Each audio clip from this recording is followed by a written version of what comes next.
le roi Saül cherchait toujours par des différents moyens pour ôter la vie au roi David. Et qu'est-ce qui se passera? Un jour, il va mettre en place un plan. Parce qu'il se disait, bon, David, il habite quand même avec ma fille, ils sont mariés, donc je vais profiter pendant qu'il dorme. J'enverrai mes soldats pour les tuer. Et la Bible nous dit ceci, quand sa fille Mika, qui était devenue la femme du roi David, apprendra ces plans-là, la Bible nous dit, il va avertir son mari David. Lève-toi, ne dors pas ici, car mon père a mis un commando en place pour te tuer cette nuit même. Et la Bible nous dit, il s'est sauvé, et juste derrière lui, les commandos là étaient venus, ils n'ont pas trouvé le roi David. Vous imaginez mon frère, ma soeur? Donc cela veut dire, même Mika là, elle était la fille du roi Saül. Donc logiquement, elle devait prendre la part de son père, juste pour conserver les pouvoirs. Parce que c'est son père qui était encore jusque-là roi en Israël. Dans le palais royal, c'est son père qui était là. Il savait que il fallait tout faire pour conserver les pouvoirs. Mais non, elle s'est dit non, je ne vais pas me mêler des affaires de mon père. Voilà pourquoi mon frère, ma soeur, toi qui me suis, je te rappelle encore notre thème de ce soir. Nous l'avons intitulé « Ton ennemi n'est pas mon ennemi ». Là, nous remarquons que même Mika, la fille du roi Saül, n'a pas voulu s'associer aux bêtises de son père, n'a pas voulu s'associer à ce mauvais coup-là de son père, parce qu'elle s'est dit non, je sais que je suis marié à David. David, c'est un homme de bien. Il n'y a rien de mal entre lui et moi. Pourquoi me permettrais-je de rentrer dans les jeux de mon père pour lui ôter la vie? Non, je ne permettrai jamais une chose pareille. Et mon frère, vous imaginez, même Mika, après son frère Jonathan, qui avait plusieurs fois aidé David à sortir du mail de son père, à s'échapper des pièges de son père. Et cette fois-là, c'est Mika même, la fille même du roi Saül, qui dort tous les jours avec David, qui avait tous les moyens possibles pour permettre à ce que David soit tué. Mais non, Mika n'a pas voulu que le sang du roi David tombe sur sa tête. Mon frère, ma soeur, nous avons dit, notre sous-thème de ce soir, nous l'avons intitulé « Ton ennemi n'est pas mon ennemi ». Et la question que je suis en train de nous poser ce soir, que chacun de nous regarde un peu dans son entourage. Est-ce que, quelque part, tu n'es pas complice d'une sale affaire qui se passe quelque part? Tout simplement parce que tu te dis, non, il faut que je sois complice quand même de ceci. Parce que lui quand même c'est mon père. Lui quand même c'est elle quand même c'est ma mère.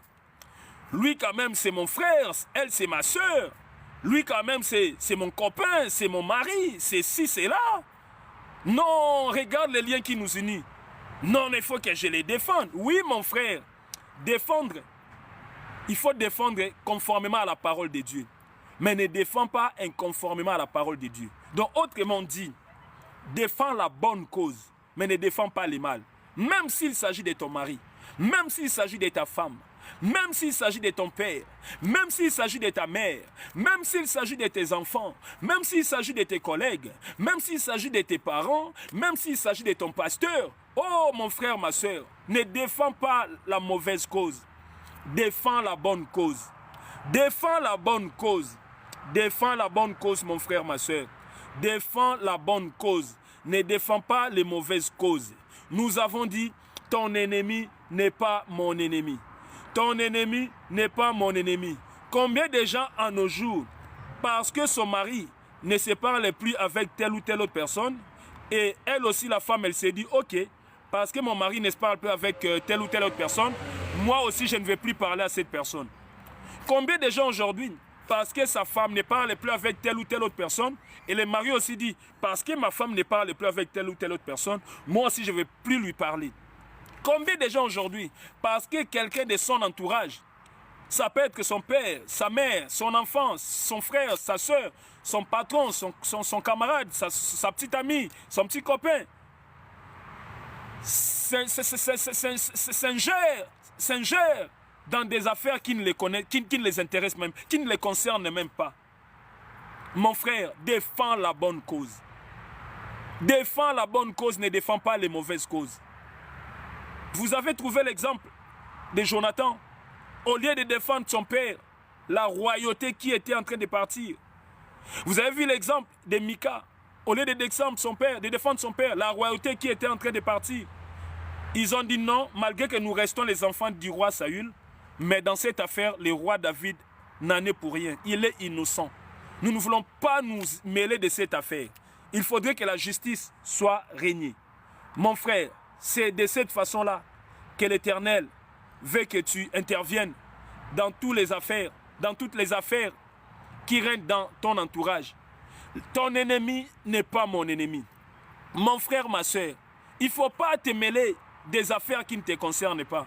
Des fois, vous vous mêlez des affaires dont même vous ne connaissez ni le début ni la fin de l'affaire. Et généralement même, nous nous mêlons des affaires où nos entourages sont le plus souvent fautifs. Ce sont eux qui sont à la base de cette situation, mais parce que nous ne voulons pas rester impartial, parce que nous ne voulons pas rester impartial, parce que nous ne voulons pas défendre la bonne cause, nous nous mêlons dans des histoires qui ne nous concernent pas.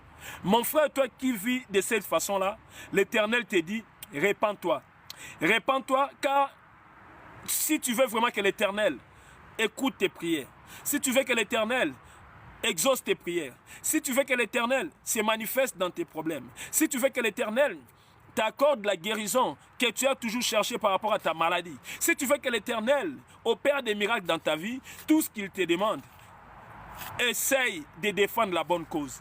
Ne défends pas la mauvaise cause. Combat le mal là où il y a le mal. Dis à ton père.